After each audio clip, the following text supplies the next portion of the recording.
Pour commencer, voici une grosse patate douce. Je vais la couper comme ceci. Maintenant, nous allons la prendre entière et la mettre dans la marmite. Ici, j'ai déjà fait bouillir l'eau et je vais allumer le feu. Je vais le mettre ici pour qu'elle cuise. Nous allons la laisser cuire pendant 7 minutes. Donc, les amis, la patate est déjà cuite ici. Je vais maintenant les sortir de là. Elles sont bien cuites.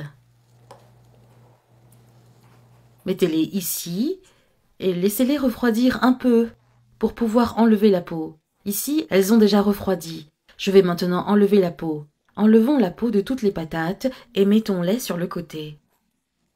Je les ai toutes épluchées, d'accord? Je vais les mettre dans le bol et les écraser. Si vous n'avez pas de presse-purée, vous pouvez utiliser une fourchette, c'est la même chose.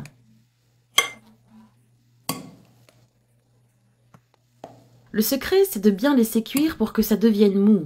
Je l'ai bien pétrie et elle était très souple.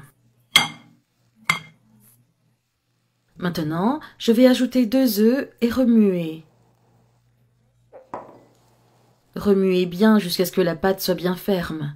Alors les amis, cette recette de patates douces est vraiment bonne.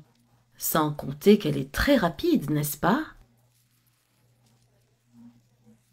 Pratique, avec seulement quelques ingrédients. Vous pouvez la faire. Jetez-y un coup d'œil. C'est incroyable.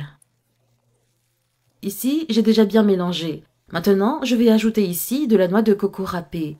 4 cuillères de noix de coco râpée. Et je vais ajouter ici une cuillère à soupe de miel. Nous allons encore remuer. Regardez, rien qu'en remuant, les amis, vous pouvez déjà voir comment c'est, n'est-ce pas? Cela vous met vraiment l'eau à la bouche.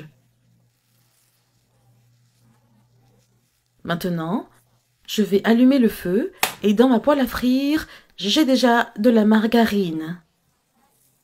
Je mets de la margarine dans toute la poêle. Oh, et je vais ajouter toutes ces patates que nous avons préparées ici. Nous les avons pétries et nous allons bien les étaler ici pour qu'elles soient bien rondes.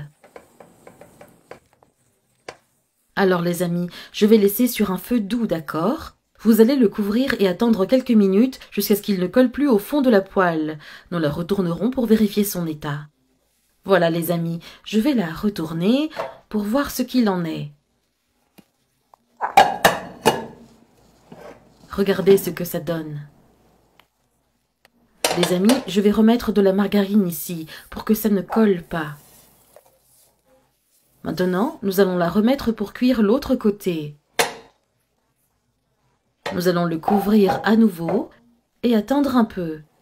Les amis, ici c'est déjà cuit. Maintenant, je vais le sortir et le mettre sur la planche. Je vais maintenant couper 4 morceaux.